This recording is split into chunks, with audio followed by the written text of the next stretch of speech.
Hey guys, it's Shad. I just want to take you for a quick tour through my warehouse. We had a whole bunch of people through today, but it's just quieting down a bit, so I thought now's the perfect time for me to quickly show you around. So come for a walk.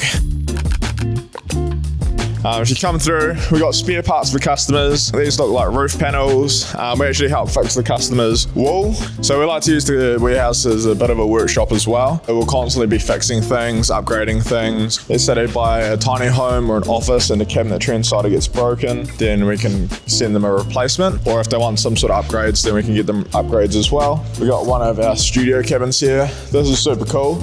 Basically the dimensions of a 20-foot container can be picked up and dropped to any site. It's fully insulated, pre-wired. It's got underfloor insulation, a kitchenette, and a bathroom with a shower, and of course a power socket so you can turn on your heater so you don't get cold at night. So this is a product I thought would sell really well. I saw someone down the road selling them, and he had 8 to start off with, then it went down to 6, then 5, 4, and it looked like that all sold out. And then another 8 came, and then they started selling. I checked out his website. His website sucked, his ads sucked, so I was like, let me try and jump on board and do them as well. But since we've had them, no one's purchased, so that's the last lot of units I'm going to order. That's what the unit looks like once it's expanded out. We use our gantry crane, if you can see it up there. We connect to all 4 corners and basically just lift it up and then just lock it into place. We've got our all glass unit here, which looks pretty cool. 270 degrees glass front. Similar to that, except it's basically the size of 2 20-foot containers. So once it gets dropped off, the floor folds down and the glass part slides out. We've got a big 72-foot unit here. So one of my friends, Elliot, he actually put the cladding on. So the good thing with our products is it makes a good base. Kiwis love DIY, they love fidgeting, they love upgrading their houses over time. This 72-foot unit's perfect for that. We got our mini containers, these are super popular. We can fit 10 mini containers inside a 20-foot shipping container. Inside the 9-foot shipping container, we've got 8-foot, a 7-foot, a 6-foot, and a 5-foot. And we can fit 2 of those 9-foots inside a 20-foot. You can use it for a bunch of different things. You can use it for side offices because they got a window and door, storage. I've even seen them being used as like a mini cafe. Not many people know about this, and I was reluctant to share it. So here, we've got our studio. If you continue following my content, we'll be doing a lot more in here, whether it be whiteboard content or if we're recording like desk style content like talking head. Unfortunately, it is quite small, so that's why it looks messy every time we move things around. Anyway, that looks good. Shanae on the camera actually helped paint it. So I just got this forklift. I may or may not have a license. So originally when I got the warehouse, I thought it was going to be super important to have that gantry, but we barely ever use it. It's quite niggly to set up. We have to chuck on the hooks, get on the step ladder, put each hook inside the container casting, make sure the chain's the right length, and it can end up being like a 30-minute job. The forklift, we can just jump on, turn it on, and just drive it like you would a normal car. So when a customer comes, they want to pick up a mini container, all I've got is like a flat deck truck. We can just put the forks in, lift it up, and drop it onto the truck, and they can drive away. So here's some more of our products. So we've got double toilets, which are good wherever you need extra facilities. Got a whole different range of stock here. So this is all our Rhyno stuff, industrial products, mainly for B2B. So we're selling these to businesses like construction companies, schools, things like that. So we've got our Sanctuary. It goes for about $55,000. It's basically a 40-foot shipping container that's fully insulated, underfloor insulation. So this is the very first variation. With our other units, we're up to variation 12 or 13. We constantly make changes to them depending on customer feedback or our own feedback. We also get architects and engineers to look at them. So this is the Sanctuary, nice and long. It's got a bathroom. It's got a bedroom here as well with the wardrobe. I don't think we're going to be ordering these again. They don't really sell. But here we got a smokehouse.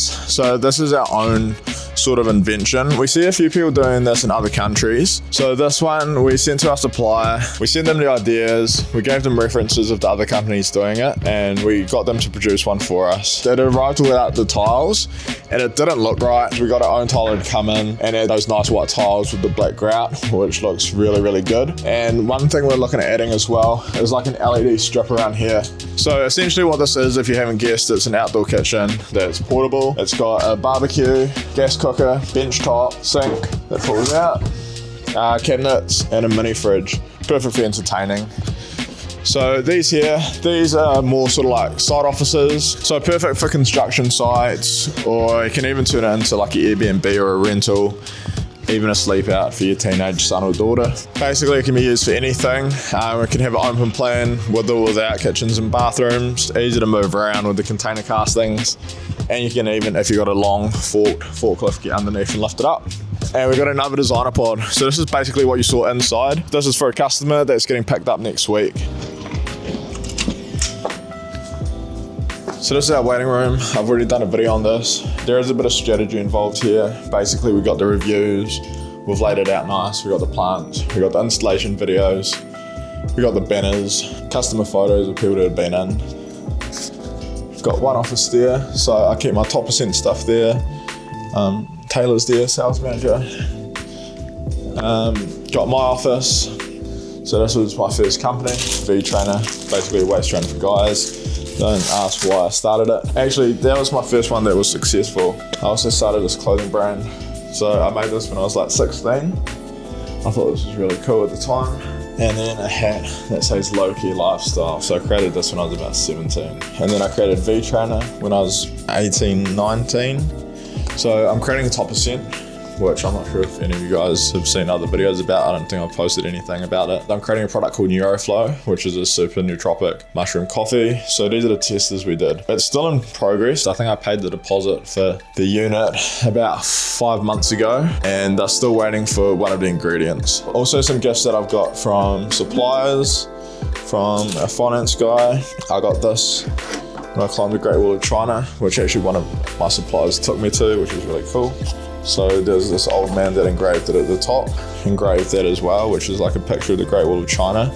He said it's like a piece of the Great Wall of China. I know they constantly do renovations to the Great Wall, so maybe it's true, or maybe it's just saying that just to sell it to me. So with top percent, I was gonna launch fragrances as well, but then I was thinking, as I'm launching a new brand, I'm gonna dilute it too much, and I just wanna focus on the supplements to start. So my strategy was basically find duplicates of expensive, popular fragrances and add pheromone oil to it. Pheromone oil is basically like, if a girl sniffs it, it's supposed to make her like you more, or something like that. That's how they sold it to me. Got the kitchenette there.